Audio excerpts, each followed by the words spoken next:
और फिर से एक बार चर्चाएं गर्म हो रही कि वायदा कारोबार का समय बढ़ाया जा सकता है। अब 3:30 बजे के बाद भी आपको मिलेगा मौका ट्रेड करने का और एनएससी की ऐसी तैयारी होती दिख रही है कि बस अब समय बढ़ ही जाए। कब बढ़ सकता है, कितना बढ़ सकता है, इस मामले को लेकर क्या है नए डेवलपमेंट, बताने के लिए तैयार है हमारे साथ ब्रजेश कुमार। ब्रजेश, बताइए, क्या तैयारी पूरी हो चुकी है? कब से लागू होने वाला है, कब से डिसीजन होने वाला है और कहां कहां किस तरह से वायदा कारोबार का समय बढ़ेगा, जरा समझाएं।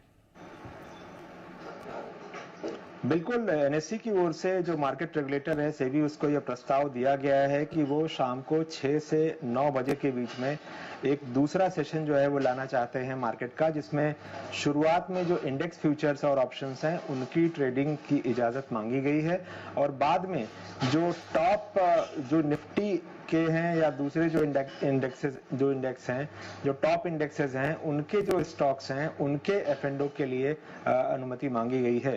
तो ये प्रस्ताव जो है एनएससी की तरफ से अभी रेगुलेटर को भेजा गया है। इस पर रेगुलेटर की मंजूरी आनी अभी बाकी है, लेकिन अगर आप देखें तो पिछले साल दिसंबर से ही एनएससी की तरफ से इसको लेकर चर्चा ओपन फोरम पर शुरू हो गई थी, ब्रोकर्स के साथ चर्चा शुरू हो गई थी और जो तैयारी थी उन्होंने अपने आप शुरू कर दी थी।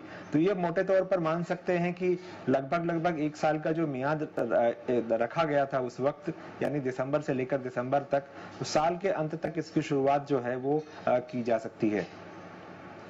बस बहुत ही जल्दी अब समय बढ़ने की तैयारी है और एनएससी ने मार्केट रेगुलेटर सेबी से कहा है कि अब वो समय बढ़ाने की अनुमति दी। इंटरेस्टिंग, 6 से 9 बजे वर्क फ्रॉम होम होगा दीप अपनी। हाँ, ये तो फिर हम ये दो सेशंस अब माने जाएंगे। हाँ, मतलब 3:30 तक चलेगी, फिर 6 बजे खाली। लेकिन ये समझा जा रहा है कि शुरुआत में इंडेक्स में ही ट्रेड होगा। अच्छा, वो बाद में फ्यूचर्स में, स्टॉक फ्यूचर्स वगैरह में बाद में होगा तो होगा, इंडेक्स में ही शायद निफ्टी, बैंक निफ्टी और जो आजकल जय, जो सारे बाकी इंडेक्स पॉपुलर करने में। जय, कैसा फील कर रहे हैं आप? 6 से 9 बजे भी आप घर से काम करेंगे तो आप जब तक इसके बारे में सोचे तब तक ब्रजेश कुछ और बताना चाहते हैं। जी ब्रजेश।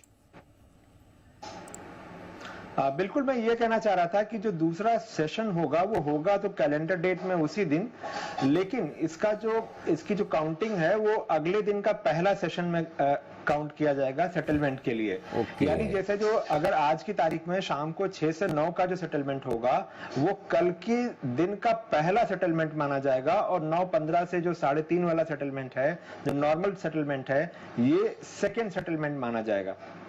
परफेक्ट। तो 3:30 बजे कट ऑफ टाइम है, 3:30 बजे दिन खत्म हो गया, 6 बजे जो शुरू होगा अगले दिन का, वो अगले दिन का माना जाएगा। हाँ, तो ये जो बार बार बहुत सारे इंडेक्स में राय देने वाले जय ठक्कर हैं, जी बताएं, 6 से 9 बजे आपका वैसे जनरली क्या शेड्यूल होता है जो अब आपका बदलेगा? अनिल जी, देखिए, जनरल स्केड्यूल तो अनिल जी ऐसा है कि 3:30 को मार्केट अनिल जी खत्म होता है, 4:30 को हमारी ऑफिस खत्म हो जाती है। अनिल जी, मैं तो घर के लिए निकल जाता हूँ। बट अनिल जी, अगर ये 6 से 9 का टाइम शुरू हो जाता है, I think Indian exchanges are moving towards the US exchanges. वो लोग जो कर रहे हैं अनिल जी, वहाँ के फ्यूचर्स आई गेस इंडेक्स वहाँ के जो नॉर्मल वर्किंग आवर्स है वो बंद होने के बाद भी चलते हैं। सो आई थिंक वही ट्राई करने की कोशिश कर रहा है, पूरा सिमिलर काइंड ऑफ मूव है अनिल जी एनएससी का। इससे वॉल्यूम्स तो बढ़ेंगे अनिल जी, एनएससी का तो डेफिनेटली फायदा होगा, बट दिक्कत अनिल जी हमको आ जाएगी डेफिनेटली। इतना ट्रैक करना और आसान नहीं होता अनिल जी। एंड फिर तो बाद में compulsorily I guess work from home culture ही करना पड़ेगा, बिकॉज ऑफिस से निकलने के बाद घर पर वापस जाकर 6 से 9 काम करना तो अनिल जी दिक्कत हो जाएगी। शायद ये एक किस तरह से होगा Anil ji, that would be इतना भी खराब नहीं है। चाहे जय हो, चाहे हमारे बाकी एक्सपर्ट हो, काम तो आपको करना ही शाम को। अब आप 4:30 बजे निकल जाते हैं घर के लिए, उसके बाद 6 से 9 घर का काम करें, चाहे ये वाला करें, दोनों में से एक करना है। तो आपकी लाइफ में क्या फर्क पड़ा? आप वो नहीं करके ये कर रहे हैं, बात तो इतनी सी है। तो मुझे नहीं लगता कि जय के लिए कोई फर्क पड़ेगा। जी जय। अनिल जी, हाँ, एक फायदा अनिल जी होगा घर के काम करने में अनिल जी, उससे बेटर तो यही थोड़ा होगा अनिल जी। इसमें थोड़ी बहुत अगर इंक्रीमेंट भी हो जाए तो कहना ही है। स्पेशली आपकी सुविधा के लिए ब्रजेश ऐसा करवा रहे हैं। चलिए, तो ये है ट्रेडिंग टाइम का एक्सटेंशन जो जल्दी आपके लिए होने की तैयारी में।